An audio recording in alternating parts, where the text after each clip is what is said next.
Well, Ghostbusters is back with a new movie. Is it better than the 2016 version? Well, let's talk about it.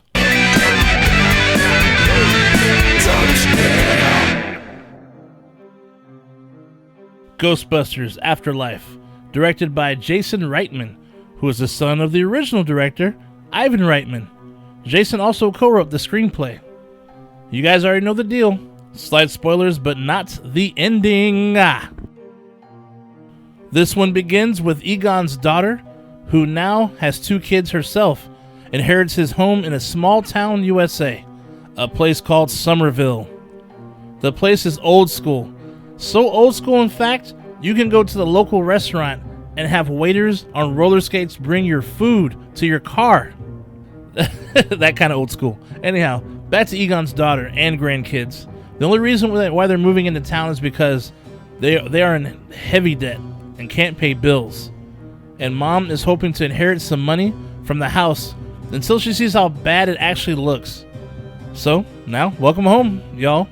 And the kids, Trevor, who's the older brother and seemingly good at fixing cars, and his younger sister / genius, Phoebe. Phoebe is the main focus for most part of the film, and is the one who finds all the gadgets Egon left behind. But she did have a little assistance from a friend. While Phoebe is messing around with gadgets and whatnot, Trevor finds the Ecto-1 in the garage and does some repairs and gets it back up and running.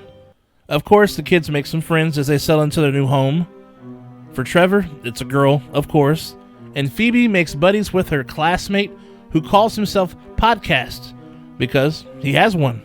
And also she makes friends with her teacher, Mr. Gruberson. Of course, this movie is about ghosts, and what triggers them to arise is Phoebe, Mr. Gruberson, and Podcast. They're fooling around with the ghost trap and open it, and a ghost escapes. Then it all snowballs out of control, and just like Phoebe's grandfather before her, she has to save the day. This movie, it was alright. Entertaining for sure, and yes, it's better than the 2016 film. Honestly, this is a swan song for the late Harold Ramis, aka Egon Spengler. You have to watch it to know what I mean by that. Most of the original cast gang is back as well. Lots of nostalgia in this movie for sure. Lots of references to the old movies, some surprise appearances aside from the OG cast come along as well. Pretty much if you're a fan of the original movies, I think you'll enjoy this one. This entire movie is a shout out / homage to those movies. Now the new players. I thought the Phoebe character was a bit bland, almost as bland as the jokes she told in the movie. I don't know if this was by design, but I had a hard time getting into her character, to be honest with you.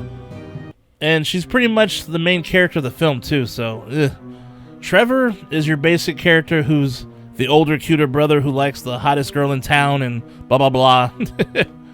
Honestly, I enjoyed Podcast the most, man. This kid was awesome, and I think he stole the show. I kind of compared this character to the Peter Venkman with the humor.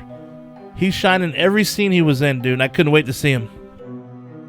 A few other complaints I have is nobody in this movie really had any fear when encountering ghosts, which I found kind of bizarre. There wasn't a scene where they were like, dude, you see that ghost? What the hell? Nothing. It was just like, hey, there's a ghost. Okay, let's get it. Kind of strange in my book. Plus, everyone was able to use a proton pack and other accessories within minutes. No learning curve or a cool-ass montage with some believe in yourself music blasting in the background. I mean, I would have enjoyed it, but hey, whatever. But still, the good stuff? Nostalgia City, like I said. There was no Slimer, but they introduced a new Slimer lookalike character called Muncher. That's the one you see plastered all over the trailer. A lot of the soundtrack they brought back from the old school as well. Got some of the old school tunes, which is awesome. Good special effects, good action. And the special effects section, what I liked about, they used both practical and digital effects, and they worked seamlessly. So in ranking all the Ghostbuster films, I have to say this ranks 3 out of the 4. Should there be more after this one? Oh man, I think I'm gonna get some shit for this one. I say no. This was a good send-off in my opinion. The kids in this movie couldn't hold a candle to the original crew. Plus, they'd have always been compared to them if they were a sequel anyhow.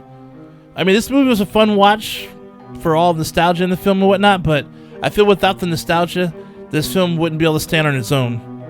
Most of the new characters are fine, but not something I feel you would build a franchise on. Anyways, that's my opinion for what it's worth. Stay nasty, my friends, and I'll see you in a bit. And remember, on the Don't Split Up channel, hell has never been so cool. Stay nasty out. I'll see you soon. Would you steal a car? No. Would you steal a computer?